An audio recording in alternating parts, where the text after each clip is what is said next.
Welcome back to another session on looking at the prophets in the Old Testament as we introduce the prophets. And we want to remember what a great privilege it is to study the prophets. And the word prophet actually was interpreted in the New Testament as encouragement. The name Barnabas comes from the Old Testament word for prophet, nabi. And as we consider these prophets, we've been looking at the various kinds of fulfillment that the prophets were not only predictors, they were also commentators on the law of Moses. And we are up to the ninth kind of fulfillment, which I call cyclical fulfillment, and Barton Payne calls it that as well. And probably one of the classic pictures of cyclical fulfillment in the Bible is in the book of Daniel, where you have in chapter 2, God gives this pagan king a dream that basically is the history of much of the ancient world, going right up to the Messianic era. And that prediction, where he sees this figure that has a head of gold and different kinds of metals in different parts of his body, which symbolize different comings of different empires, is repeated again in chapters 8 and 9 in various kind of shall we say, adjusted ways in the book of Daniel, but they are cyclical. They go over and over again. Now, one of the questions we want to ask is, why would God give cyclical prophecy? And the answer to that is very similar to what he does in types of literature, figures of speech, and just in understanding the rhetorical method of the Bible. And that is, God gives cyclical prophecies to underline both the truthfulness and the importance of what he's saying here.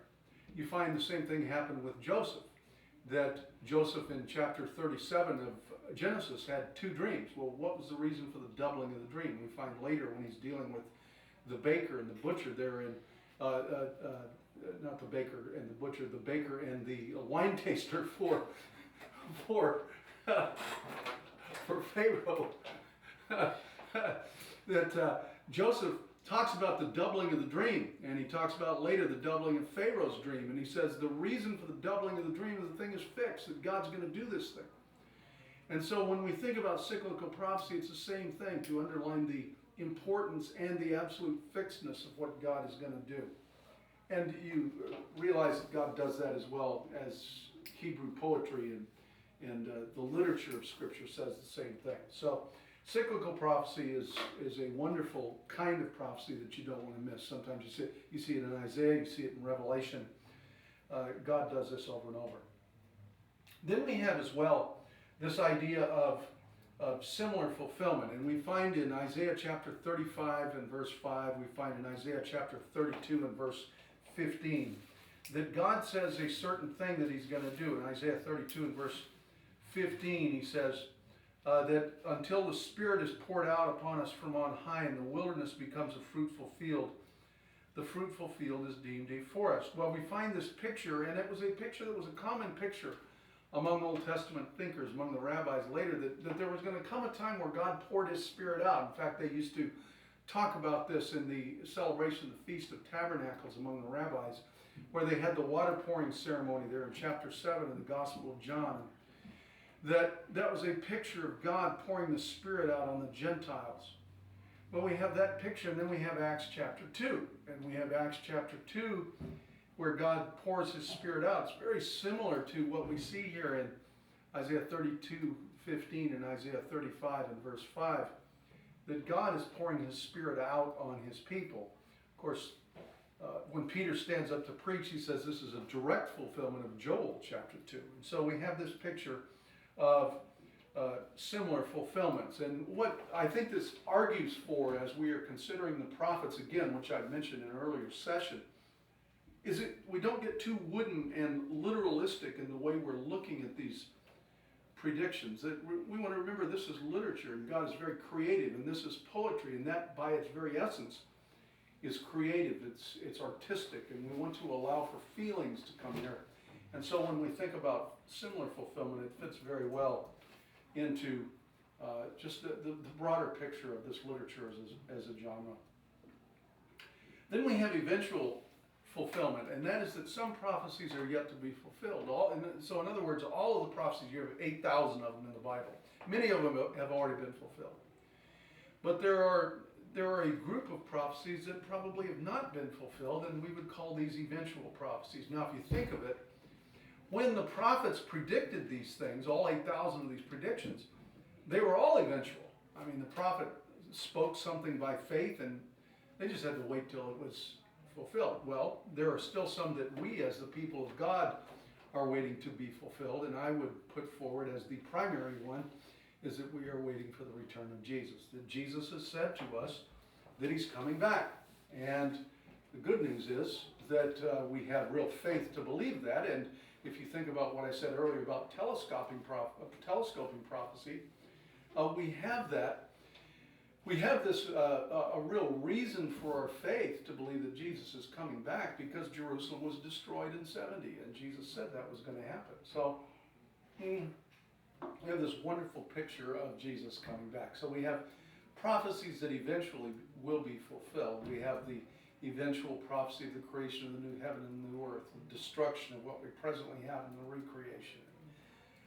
So these are prophecies that are eventual. Then we have another kind of prophecy that you call spiritual fulfillment, which is some of the prophecies in the New Testament, which we're going to consider when we get to the book of Amos, that some of these prophecies that are spoken of in the Old Testament are taken in the New Testament, and the writers of the New Testament or the speakers of the New Testament take them and say, well, you know, actually this is talking about God including the whole of the world into the fulfillment of the prophets. If you look at Acts chapter 15, this is a great picture of one of these.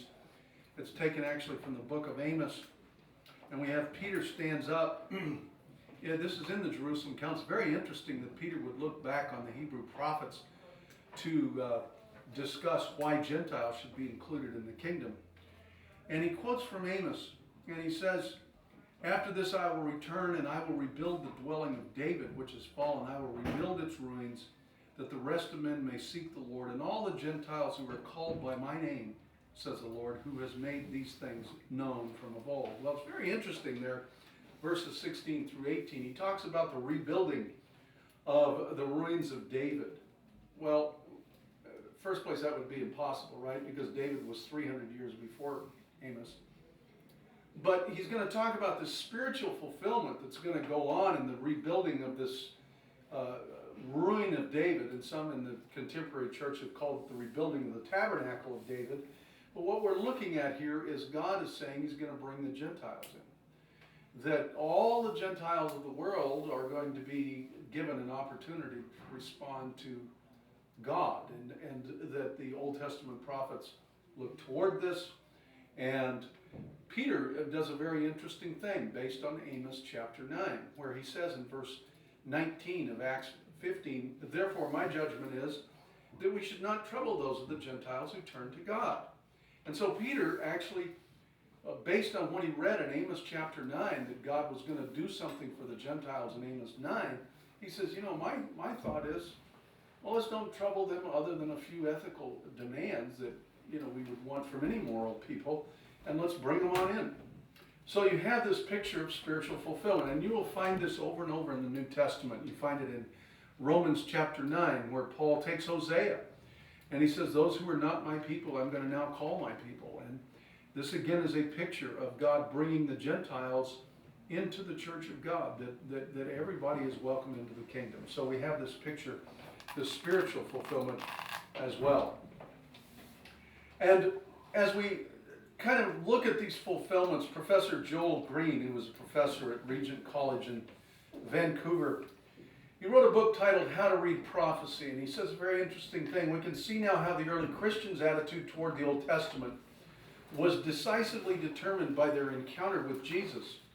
Their foremost exegetical presupposition was that Christ is the focal point for Old Testament interpretation.